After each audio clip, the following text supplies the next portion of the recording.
You want people to trust you? You want to be known as honest, reliable, the person who tells it like it is. Cool. Also, you're a liar. You lie constantly to your friends, to your boss, to your parents, to yourself. Right now, you're probably lying about something small. How much you actually work, whether you read the terms and conditions, or why you're watching this instead of doing that thing you've been avoiding. And here's the weird part, society kinda needs you to lie. If everyone told the absolute truth all the time, civilization would collapse in about 4 hours. Your relationships would disintegrate, you'd get fired, you'd probably get punched. So let's talk about deception, why you do it, why everyone does it, how to spot it, and whether you should stop. Okay, let's start with the uncomfortable fact. Research suggests that the average person tells somewhere between 1 and 2 lies per day. Some studies say more, some say less. But here's what's consistent. Almost everyone lies. And if you're sitting there thinking, not me, I'm honest, congratulations, that might be a lie too. Lying isn't some rare moral failure. It's a social skill. A messy, morally complicated, deeply human skill that you learned before you could write your own name. Kids start lying around age 2 or 3. By age 4, they're getting pretty good at it. It's actually considered a developmental milestone. It shows that a child understands other people have different thoughts and knowledge than they do. That's called theory of mind, and it's the foundation of all lying. Let's define it. A lie is when you intentionally give someone false information while knowing it's false, with the goal of making them believe it's true. 3 parts matter here. 1, you have to know the truth. If you say something wrong because you're genuinely mistaken, that's not lying, that's just being wrong. Different thing. 2, you have to intend to deceive. Jokes, sarcasm, acting, those aren't lies because the goal is an actual deception. Everyone's in on the joke. 3, the other person has to believe you. If you say, I definitely didn't eat the last slice of pizza while wiping red sauce off your chin and nobody believes you, you attempted a lie, you failed, but it still counts as an attempt. This is important because the I'm fine lie, which we'll keep coming back to, hits all 3 of these. You know you're not fine. You say you are. The other person usually believes you, or at least pretends to. Classic lie. So why do we lie? Are we just broken? Nope, we lie because it works. From an evolutionary perspective, deception is everywhere in nature. Chameleons change color. Non-venomous snakes mimic venomous ones. Birds fake injuries to lure predators away from their nests. Deception gives you an advantage. It helps you survive. It helps you get resources. It helps you avoid conflict. Humans just took it to the next level because we have language. We don't need to change our skin color, we just say words. Imagine you're in a small tribe 50,000 years ago. You found a bunch of berries. You could tell the truth and share them. Or you could lie, say you found nothing, and keep them all for yourself. If you lie successfully, you get more food. You survive longer, you pass on your genes. Doesn't mean lying is good, it just means it's effective. Evolution doesn't care about morality. It cares about results. But here's the catch. If everyone lies all the time, trust breaks down. The tribe falls apart. Everyone loses. So humans develop 2 things simultaneously: the ability to lie and the ability to detect lies. An arms race. We got better at deception. So we got better at spotting deception. So we got even better at deception. Humans are the only species that use complex syntax to lie about things that aren't physically present, displace reference, which is why our lies are so much more dangerous than a chameleon's. That arms race is still happening right now, in your group chats, in your relationships, in job interviews. Let's talk about the most common lie in existence. How are you? I'm fine. You've said this today, maybe in the last hour, and you were not fine. You were tired, stressed, anxious about money, annoyed at your friend, worried about that weird mole on your back. But you said fine because that's the social contract. The other person doesn't actually want to know how you are. They're performing a ritual. You're performing back. This is called a prosocial lie, a lie told to keep things running smoothly, to avoid awkwardness, to protect feelings or maintain social bonds. I'm fine is the lubricant of modern society. Without it, every casual interaction becomes a therapy session. Cashier, how are you? You, honestly, I've been questioning my career path and I think I might have sleep apnea. Cashier, you, also my lower back hurts. That's chaos. Nobody wants that. So we lie. And we all agree to accept the lie. The I'm fine lie is actually a form of coordination. You and the other person are silently agreeing, We're not doing deep emotional work right now. We're doing a quick social exchange. And that's okay. Most lies fall into three categories.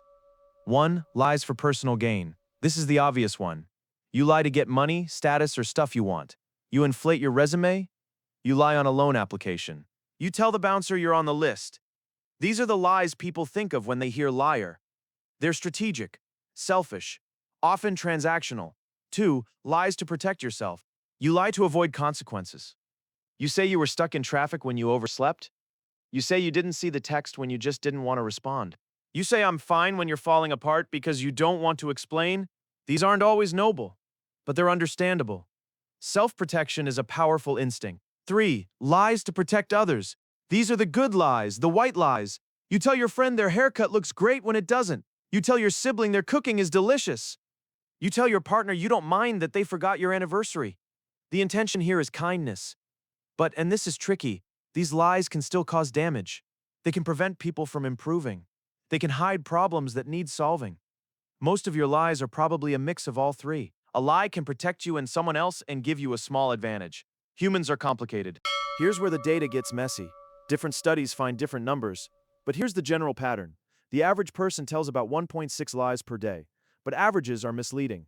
Most people are actually quite honest, while a few prolific liars drive the numbers up. A small number of people tell a lot of lies.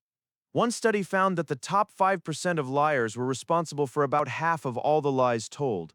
That's the Pareto principle in action. 5% of people do almost half the lying. Who are these people? They're not necessarily criminals or con artists. They're often just socially skilled. Research suggests that people who lie more tend to be more socially adept, more popular, and better at reading others. Which makes sense. Lying effectively requires understanding what someone wants to hear, delivering it convincingly, and managing the relationship. That's social intelligence. The most honest person you know might just be the worst liar you know. Okay, here's where it gets weird. You don't just lie to others.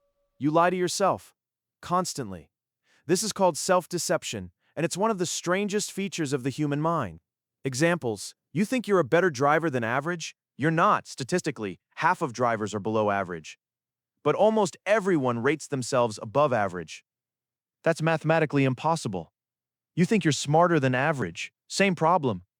You think you work harder than you actually do. You remember your productive moments and forget the hours scrolling. You think your opinions are based on logic and facts, while other people's opinions are based on emotions. They're thinking the same thing about you. Self-deception serves a purpose. It protects your ego. It keeps you confident. People who see themselves accurately, without the protective layer of self-deception, are often more depressed and anxious. There's even a theory that self-deception evolved to help you lie to others. If you believe your own lie, you don't show the nervous cues that give you away. You're more convincing because you're not consciously lying. The con artist who believes their own con is the most dangerous kind. Alright, the part you've been waiting for. How do you tell if someone is lying? Here's the bad news first. There's no perfect lie detector. Not body language, not eye movement, not voice stress analysis, not even polygraph machines. Polygraphs measure physiological stress, heart rate, sweating, breathing, but stress isn't the same as lying. Innocent people get stressed when accused. Guilty people can stay calm. Most of the signs you've heard are myths. Looking up and to the left? That's not a reliable indicator. Crossing your arms?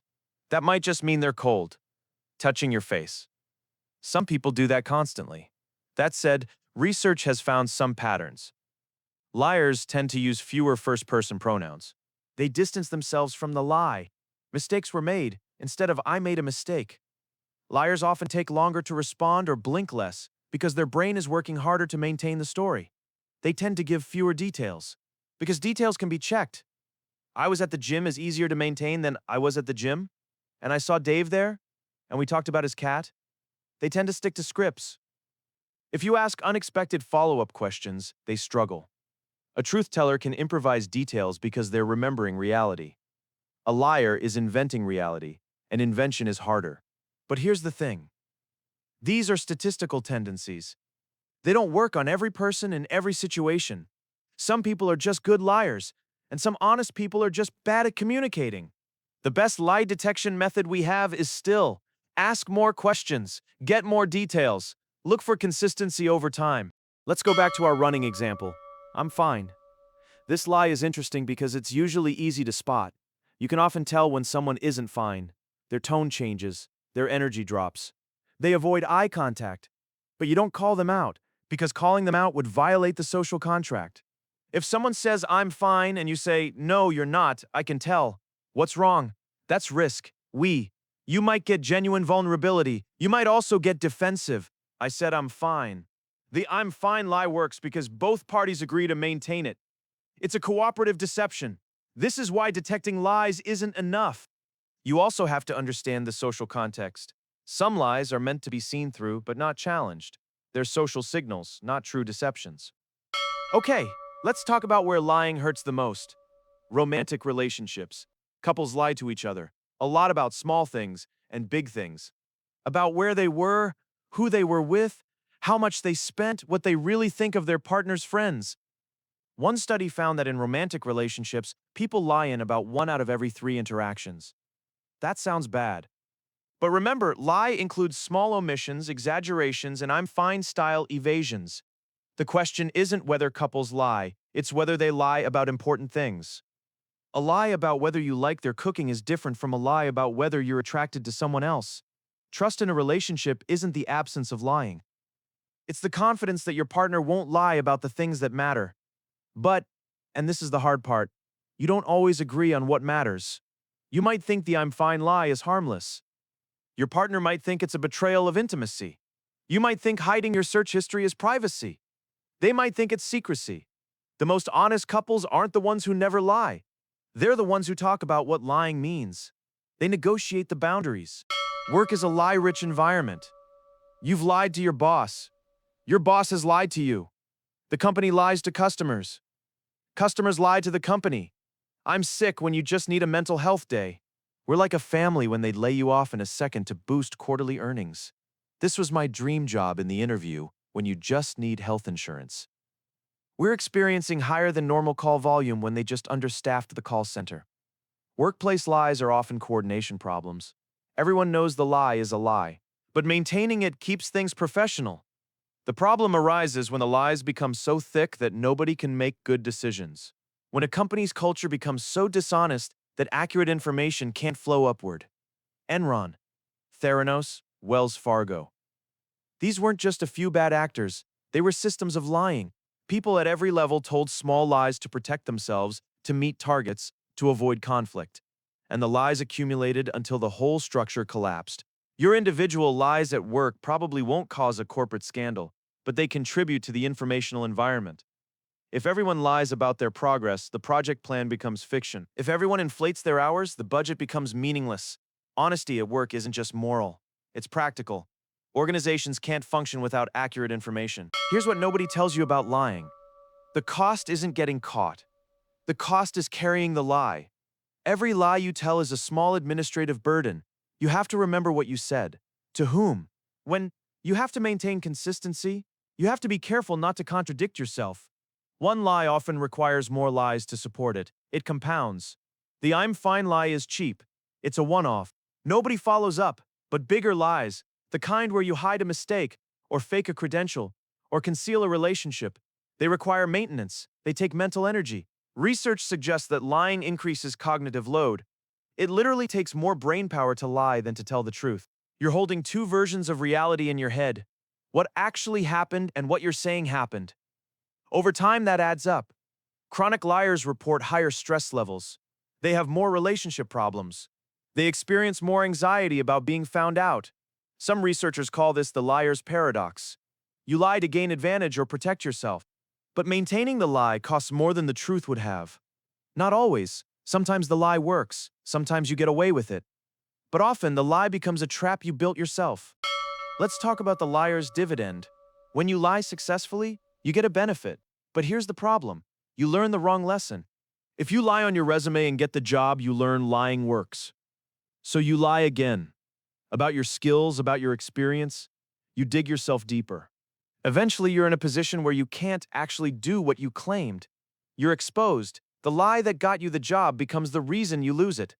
This happens in relationships too. You present a false version of yourself to attract someone. It works. They like the fake you. But then you have to keep being the fake you, or reveal the real you and risk losing them. The lie creates a gap between reality and expectation. The bigger the gap, the more painful the eventual collision. Short-term gain, long-term pain. Could you just stop? Some people try? There's a philosophical position called radical honesty. The idea is that you tell the truth always. No exceptions, no white lies. No, I'm fine. It sounds noble. In practice, it's chaotic. Brad Blanton, a psychotherapist who wrote a book on radical honesty, argues that lying is the primary source of stress in modern life. He claims that if you stop lying, you'll be freer, happier, and more connected. And maybe you would be, but you'd also be unemployed and alone. I didn't like your presentation is honest. It's also a career risk. I find your partner annoying is honest. It's also a friendship risk. No, I don't want to go to your wedding is honest. It's also a relationship-ending move. Radical honesty assumes that the truth is always the most important value. But relationships, jobs, and social cohesion also depend on tact, discretion, and compassion. The question isn't whether you should stop lying. The question is which lies are worth telling. Not all lies are created equal. Here's a simple framework. Ask yourself 3 questions before lying. 1. Who does this lie protect?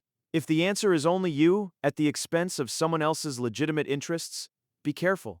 That's the lie most likely to backfire. 2. What's the maintenance cost? If you have to remember this lie for months or years, is it worth it? The I'm fine lie is cheap because it expires immediately. A lie about your qualifications is expensive because it never expires. 3.